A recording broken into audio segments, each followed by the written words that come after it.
This video is about how to navigate between the modes on your G-Shock GA-V01 watch.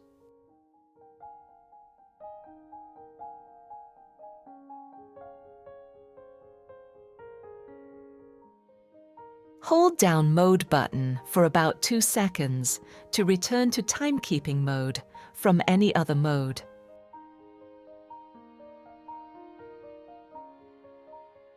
In timekeeping mode, press Mode button to switch to World Time mode. Now press Mode button again to select Stopwatch mode. And pressing the Mode button again will switch to Timer mode.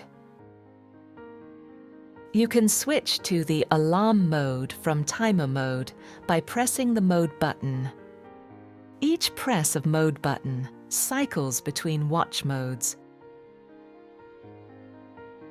In any mode, press the Light button to turn on the illumination.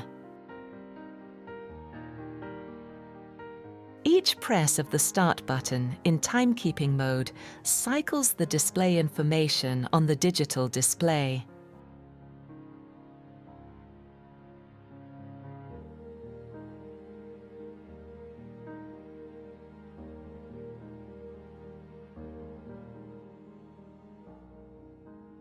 For more tutorial videos, please subscribe G-Shock Middle East and Africa YouTube channel and like our videos.